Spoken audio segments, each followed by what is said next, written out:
आणि यानंतर आपण थेट राज्यसभेत जाऊयात। कृषी मंत्री नरेंद्र सिंग तोमर बोलतात।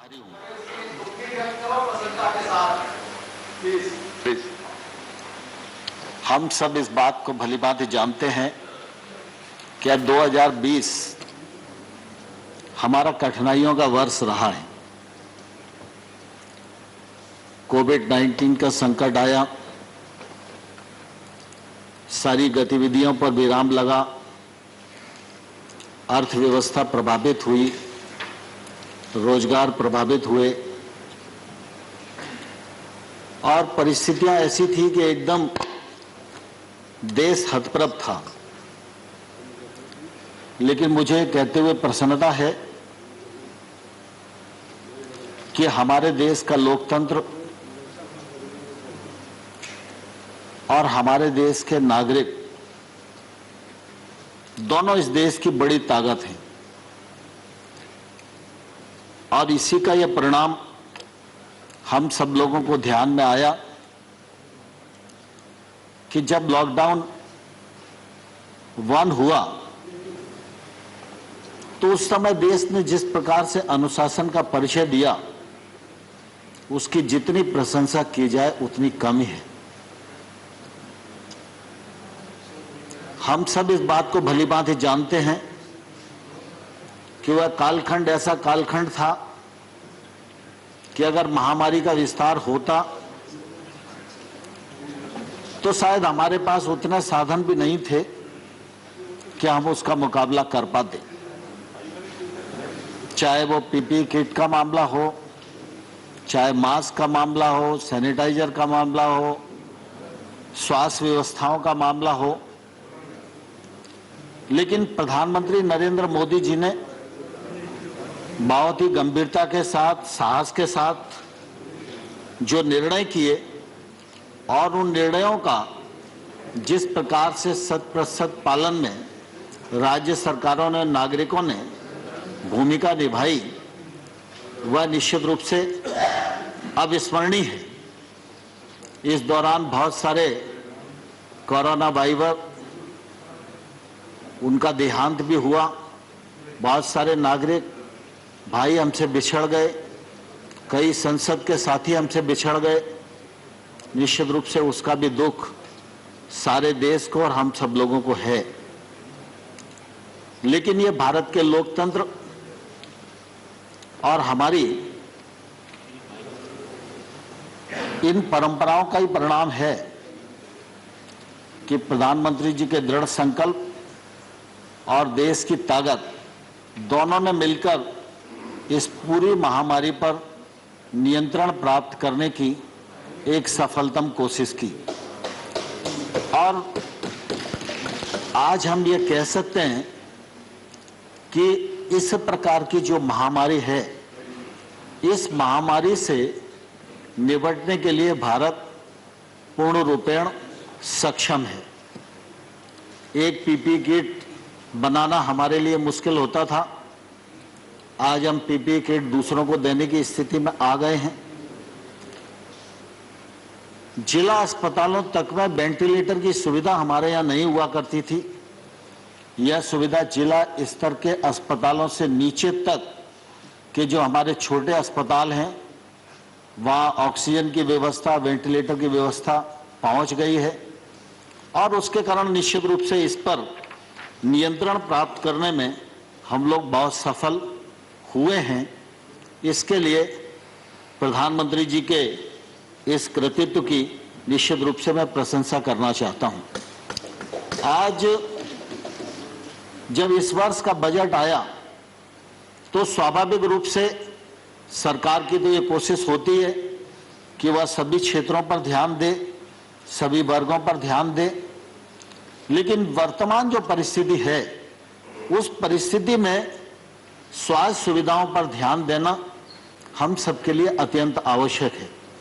और मुझे कहते हुए प्रसन्नता है कि इस बजट में स्वास्थ्य सेवाओं की दृष्टि से 137% की जो वृद्धि की गई है, वह निश्चित रूप से स्वागत योग्य है।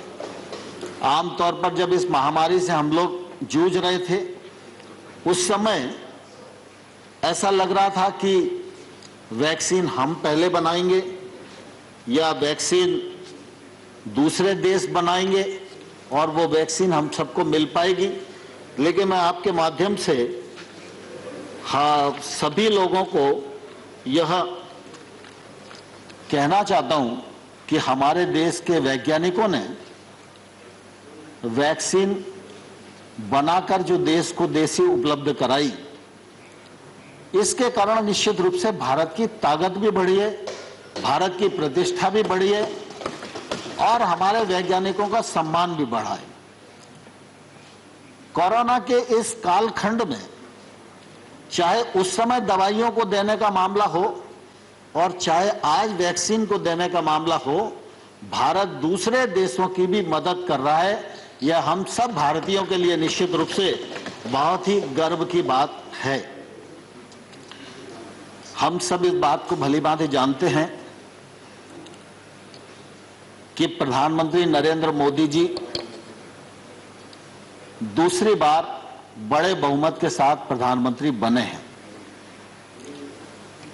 कई बार यह बात आती है हमारे प्रतिपक्ष के विद्वान वक्ताओं के मुंह से कि भाई आप तो ये कहते हैं कि सब मोदी जी की सरकार ने किया है और बाकी पिछली सरकारों ने कुछ भी नहीं किया। मैं इस मामले में ध्यान दिलाना चाहता हूं और यह कहना चाहता हूं कि इस प्रकार का आरोप लगाना उचित नहीं है। नरेंद्र मोदी जी ने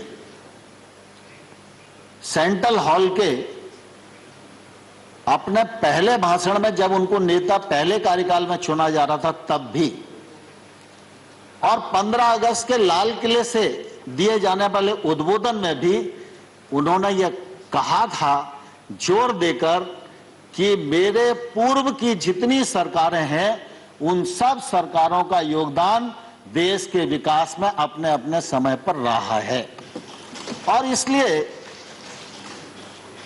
इतनी बड़ी लोकतांत्रिक यात्रा और इतना बड़ा देश और उसकी प्रगति, उस मामले में ऐसा सोच न तो नरेंद्र मोदी जी का है और ना ही नरेंद्र मोदी जी की सरकार का है और ना आने वाले कल में रहेगा। लेकिन स्वाभाविक रूप से यह तो सच है कि जो काम नरेंद्र मोदी जी के कार्यकाल में होगा, जिस ऊर्जा से होगा, जिस गति से होगा, जिस पारदर्शिता से होगा, जिस दृढ़ संकल्प से होगा, तो उसका उल्लेख तो हम लोग भी करेंगे और आप भी हाउस में नहीं करोगे, लेकिन व्यक्तिगत बातचीत में तो आप सबको भी एहसास होगा ही कि ठीक हो रहा है। तो इसलिए इस प्रकार का सोच मुझे लगता है उपयुक्त नहीं है। प्रधानमंत्री नरेंद्र मोदी जी की सरकार गांव, गरीब और किसान के लिए पूरी तरह प्रतिबद्ध है और आने वाले कल में भी प्रतिबद्ध रहेगी। मैं गांव से ही अपनी बात को शुरू करना चाहता हूं। आपको ध्यान होगा जब 13वां फाइनेंस कमीशन आया था, उस समय फाइनेंस कमीशन की रिकमेंडेशन के अनुसार मंत्रिपरिषद जो तत्कालीन थी उसने मंजूर किया था कि देश की 2.5 लाख पंचायतों को 65,000 करोड़ रुपया 5 साल में मूलभूत की राशि उपलब्ध कराई जाएगी। मोदी जी की सरकार आई तो 14वें फाइनेंस कमीशन की रिपोर्ट आई।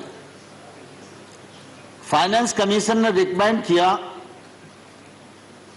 कि पंचायतों को 2,292 करोड़ रुपया दिया जाना चाहिए। सरकार बनी थी, स्वाभाविक रूप से सरकार के मन में यह बात रहती कि पैसा अगर हमारे हाथ में रहेगा तो हम ज्यादा कुछ योजनाएं बना सकेंगे, खर्च कर सकेंगे। लेकिन उस समय मोदी जी ने दोनों रिकमेंडेशन हूबहू स्वीकार की। एक तो ग्राम पंचायतों को 2,292 करोड़ रुपया ग्राम पंचायतों के लिए, और जो राज्यों को 32% दिया जाता था उसके स्थान पर 42%। और मुझे ध्यान है उस समय कैबिनेट में कई लोगों ने अपने अपने विचार रखे थे। तो मोदी जी ने कहा था कि देखिए गांव का विकास करना है तो पैसा गांव में पहुंचना चाहिए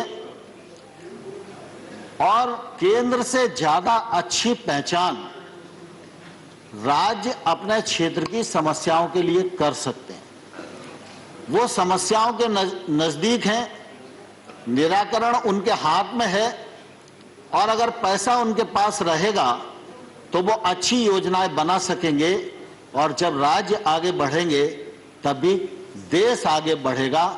इस भावना के अंतर्गत 32 से 42% पैसा उस समय देना स्वीकार किया था और मुझे कहते हुए प्रसन्नता है कि अब तो 15वें वित्त आयोग की रिपोर्ट भी आ गई है और 15वें वित्त आयोग ने 2,36,850 करोड़ रुपया ग्राम पंचायतों को देने का रिकमेंडेशन किया है। उसको मंत्रिपरिषद ने स्वीकार कर लिया है। 70,000 करोड़ रुपया नगरीय और ग्रामीण क्षेत्र के निकायों के लिए स्वास्थ्य के लिए देना उन्होंने रिकमेंड किया है।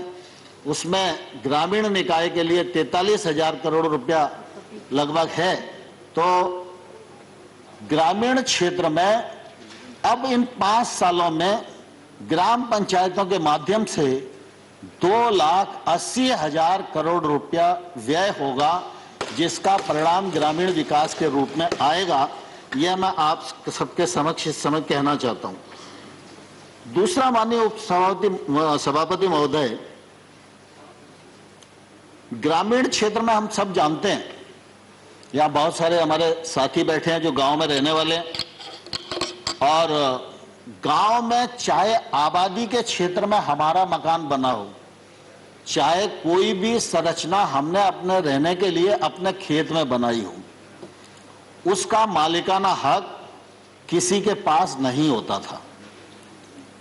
जो खेती की जमीन है हम उसके भूमि स्वामी होते थे, उस जमीन पर हम लोन ले सकते थे, उसको गिरवी रख सकते थे, उसका मालिकाना हक हमारे पास था।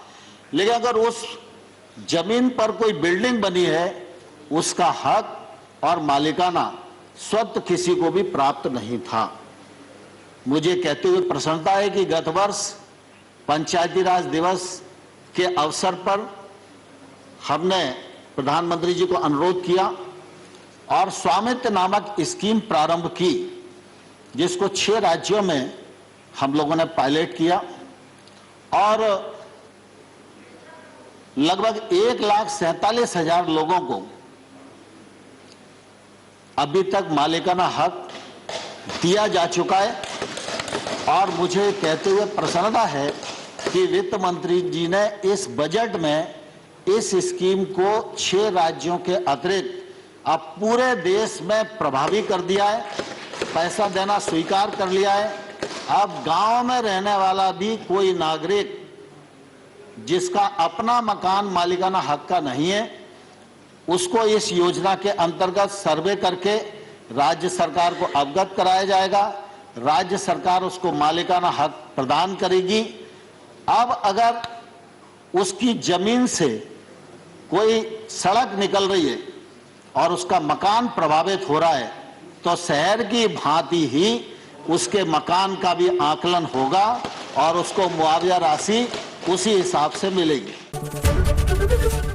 एबीपी माझा, उघडा डोळे बघा नीट।